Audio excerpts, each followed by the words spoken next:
دینی وائس کے معزز ناظرین کرام، السلام علیکم ورحمۃ اللہ وبرکاتہ۔ پیارے اسلامی بھائیوں، آج اس ویڈیو میں یہ بیان کیا جائے گا کہ اسلام میں ویلنٹائنس ڈے منانا کیسا ہے اور ہمارے اسلام میں پردے کا کیا حکم ہے۔ آج اس کے بارے میں گفتگو کی جائے گی۔ تو سامعین کرام، اسلام میں ویلنٹائنس ڈے منانا سراسر حرام ہے۔ یہ ایک بیہودہ دین ہے جس میں لوگ بے حیائی کو بڑھاوا دیتے ہیں، جبکہ ہمارا پیارا اسلام ان سب باتوں سے ہم کو منع کرتا ہے اور ہمیں بے حیائی اور فاحشہ گناہ کرنے کی اجازت نہیں دیتا، ان سے ہمیں منع کرتا ہے اور ہمیں پردے کا حکم دیتا ہے۔ مرد حضرات کو اپنی نگاہ نیچے کرنے کا حکم ہے اور وہیں پہ عورتوں اور لڑکیوں کو پردہ کرنے کا حکم دیا گیا ہے۔ سامعین کرام، اسلام میں پردے کی بہت اہمیت ہے، کیونکہ پردہ حیا کا ضامن ہے اور حیا اور پاکیزگی کو اللہ تبارک و تعالی بہت پسند فرماتا ہے۔ پردہ جہاں اللہ تعالی اور اس کے پیارے رسول حضرت محمد مصطفیٰ صلی اللہ تعالیٰ علیہ وسلم کی حکم کی تعمیل ہے، وہیں با حیا اور با پردہ عورتیں کسی بھی معاشرے میں رہ کر پاک دامنی کے ساتھ زندگی گزار سکتی ہیں، کیونکہ مردوں پہ عشق و محبت کا جنون جن چند وجوہات سے سوار ہوتا ہے، ان میں ایک اہم ترین وجہ خوبصورتی اور بناؤ سنگار بھی ہے، اور جب عورتیں پردے میں ہوں گی، اپنی خوبصورتی اور بناؤ سنگار کو چھپا کر رکھیں گی، تو مردوں کی ہوس بھری نظروں سے بھی محفوظ رہیں گی اور مرد بھی خواہشات نفسانی کے فتنے کا شکار نہیں ہوں گے، اور پردہ ہی عورت کو شیطان اور شیطان صفت انسان کے شر سے محفوظ بھی ہے۔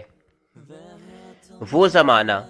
جب ہماری بہت عروج ہوا کرتی تھی، یعنی زمانے رسول صلی اللہ تعالیٰ علیہ وسلم اور خلفائین رضی اللہ تعالیٰ عنہ اسلامیہ کے زمانے میں نہ اس قدر برائیاں تھیں، نہ ہی اس خیال کے لوگ یہ ہم اس لیے بتا رہے ہیں کیونکہ کوئی کہہ سکتا ہے کہ آپ کی تجویز میں برائیوں کی روک تھام میں کامیابی اور ناکامی دونوں کے امکان ہے، اس وقت انہیں اپنے عروج کے زمانے کا منہ بولتا ثبوت پڑھوایا جا سکتا ہے، اور شاید اسی لیے اللہ کے رسول صلی اللہ تعالیٰ علیہ وسلم نے اسے ایمان کا حصہ بتایا ہے۔ سامعین کرام، اللہ رب العزت نے پردے کے متعلق قرآن شریف میں سورہ نور آیت نمبر 31 میں ارشاد فرمایا ہے، جس کا ترجمہ ہے، اور مسلمان عورتوں کو حکم دو کہ وہ اپنی نگاہیں کچھ نیچی رکھیں اور اپنی پارسائی کی حفاظت کریں اور اپنی زینت نہ دکھائیں مگر جتنا بدن کا حصہ خود ہی ظاہر ہے، اور وہ اپنے دوپٹے اپنے گریبانوں پر ڈالے رکھیں اور اپنی زینت ظاہر نہ کریں مگر اپنے شوہروں پر یا اپنے باپ یا شوہروں کے باپ یا اپنے بیٹوں یا شوہروں کے بیٹے یا اپنے بھائیوں یا اپنے بھتیجوں یا اپنے بھانجوں یا مسلمان عورتیں یا اپنی کنیزوں پر جو ان کی ملکیت ہوں، یا مردوں میں سے وہ نوکر جو شہوت والے نہ ہوں، یا وہ بچے جنہیں عورتوں کی شرم کی چیزوں کی خبر نہیں، اور زمین پر اپنے پاؤں اس لیے زور سے نہ ماریں کہ ان کی اس زینت کا پتہ چل جائے جو انہوں نے چھپائی ہوئی ہے، اور اے مسلمانوں، تم سب اللہ کی طرف توبہ کرو اس امید پر کہ تم فلاح پاؤ۔ تو سامعین کرام، اللہ رب العزت نے صاف صاف لفظوں میں قرآن پاک میں ارشاد فرما دیا ہے کہ مسلمان مرد ہوں یا عورت ہوں، وہ بے حیائی سے بچیں اور پردے کا اہتمام کریں۔ سامعین کرام، پردے کا حکم جہاں متعدد آیت کریمہ اور ان کی تفاسیر بتاتی ہیں، وہیں بے شمار احادیث بھی پردے کی اہمیت کے ساتھ وارد ہیں۔ چنانچہ حضرت عبداللہ سے روایت ہے کہ نبی کریم صلی اللہ علیہ وسلم نے فرمایا، عورت پردہ میں رہنے کی چیز ہے، کیونکہ جب وہ باہر نکلتی ہے تو شیطان اسے بہکانے کے لیے موقع تلاش کرتا ہے۔ جامع ترمذی جلد نمبر 1 حدیث نمبر 1181۔ اور سامعین کرام، حضرت عبداللہ بن مسعود رضی اللہ تعالی عنہ سے روایت ہے کہ رسول اللہ صلی اللہ علیہ وسلم نے فرمایا کہ عورت کا کمرے میں نماز پڑھنا گھر آنگن میں نماز پڑھنے سے بہتر ہے، اور اندرونی کوٹری میں نماز پڑھنا کمرہ میں نماز پڑھنے سے بہتر ہے۔ سنن ابو داؤد جلد نمبر 1 حدیث نمبر 567۔ سامعین کرام، ہمارے پیارے آقا حضرت محمد مصطفیٰ صلی اللہ علیہ وسلم ایک خاتون کو نصیحت فرماتے ہوئے فرماتے ہیں کہ اے حولہ، اپنے بناؤ سنگار کو اپنے شوہر کے علاوہ کسی غیر کے سامنے ظاہر مت کرنا۔ اے حولہ، کسی بھی خاتون کے لیے جائز نہیں ہے کہ وہ اپنی خوبصورتی اور اپنے پیروں کو اپنے شوہر کے علاوہ کسی غیر کے لیے ظاہر کرے، اور اگر اس نے ایسا کیا تو وہ ہمیشہ اللہ تعالیٰ کی لعنت و غضب میں رہے گی، اور اس پر اللہ اور اس کے فرشتے لعنت کریں گے، اور اللہ قیامت میں اسے دردناک عذاب میں مبتلا فرمائے گا۔ ان احادیث سے صاف پتہ چلتا ہے کہ پردہ کرنے کی اہمیت و ضرورت کیا ہے، اور بے پردگی میں عذاب کتنا سخت ہے۔ سامعین کرام، جو عورتیں پردہ نہیں کرتی اور اعلانیہ پردے کی مخالفت کرتی ہیں، ان کے بارے میں احادیث میں بڑی وعید آئی ہے۔ حضرت ابو ہریرہ رضی اللہ تعالی عنہ سے روایت ہے کہ رسول اللہ صلی اللہ علیہ وسلم نے فرمایا،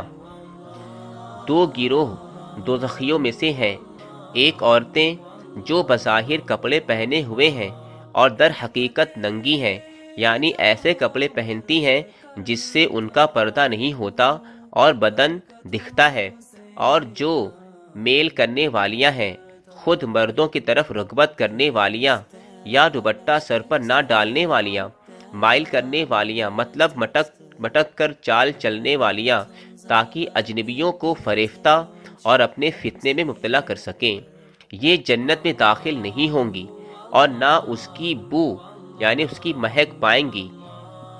حالانکہ جنت کی خوشبو اتنی دور سے پائی جاتی ہے، مطلب جنت کی خوشبو بہت دور سے پائی جاتی ہے، پھر بھی ایسی صفات کی عورتیں خوشبو نہیں پائیں گی۔ ریفرنس ہے اسلام میں پردے کی اہمیت، میسم قادری صفحہ نمبر 14۔ سامعین کرام، پھر حدیث معراج میں بھی وضاحت ہے کہ آپ صلی اللہ تعالی علیہ وسلم ایسی عورتوں کے پاس سے گزرے جن پر سخت عذاب ہو رہا تھا، جن میں سے ایک اپنے سر کے بالوں کے بل لٹکائی گئی تھی، تو کسی کے چہرے کو کچلا جا رہا تھا، کسی کے ہونٹوں کو آگ کی کینچی سے کاٹا جا رہا تھا، جنہیں سن کر رونگٹے کھڑے ہو جاتے ہیں۔ اور یہ تو عذاب کا ایک نمونہ ہے، ورنہ اللہ نہ کرے کہیں اس سے بھی زیادہ اور خطرناک ہوئے تو کیا ہوگا۔ اور یہ قیامت سے قبل قبر کا حال ہے، پھر حشر اور اس میں حساب اور بعد حساب کا کیا حال ہوگا۔ اللہ اکبر۔ سامعین کرام، اسی طرح ایک نوجوان ایک مجلس میں حلفیہ بیان دے رہا تھا کہ میرے ایک عزیز کی جوان بیٹی فوت ہو گئی، تدفین سے فارغ ہو کر لوٹے تو اس کے والد کو یاد آیا کہ میرا ایک ہینڈ بیگ جس میں اہم کاغذات تھے وہ قبر ہی میں لڑکی کے ساتھ دفن ہو گیا ہے۔ لہٰذا ہم نے نہایت غور و فکر کرنے کے بعد بیگ نکالنے کا فیصلہ کیا اور بیگ نکالنے کے لیے دوبارہ قبر کھودی۔ ابھی ہم نے تھوڑا ہی کھولا تھا کہ خوف و دہشت کے مارے چیخیں نکل گئیں، کیونکہ وہ دوشیزہ جسے ہم نے ابھی 4 گھنٹے پہلے ٹھیک ٹھاک صاف ستھرے کفن میں لپیٹ کر دفن کیا تھا، وہ کفن پھاڑ کر اٹھی بیٹھی تھی، وہ بھی کمان کی طرح ٹیڑھی۔ اس کے بالوں سے اس کے پیروں کو باندھ دیا گیا تھا، اور چھوٹے چھوٹے کئی خوفناک جانور اس کے جسم سے لپٹے ہوئے تھے۔ یہ دہشت ناک منظر دیکھ کر ہماری ہمت نہ ہوئی کہ ہینڈ بیگ نکالیں اور جیسے تیسے مٹی ڈال کر واپس لوٹے۔ گھر والوں سے اس کے متعلق پوچھا کہ آخر اس نوجوان لڑکی کا کیا جرم تھا کہ اتنے خطرناک عذاب میں گرفتار تھی۔ گھر والوں نے بتایا کہ کوئی خاص جرم تو نہیں، مگر ہمیشہ بے پردگی برتتی تھی۔ ابھی چند دن پہلے رشتہ دار کے یہاں شادی میں جانے کے لیے فیشن میں بال کٹوا دیے تھے۔ ان واقعات سے مسلم سماج کی عورتوں کو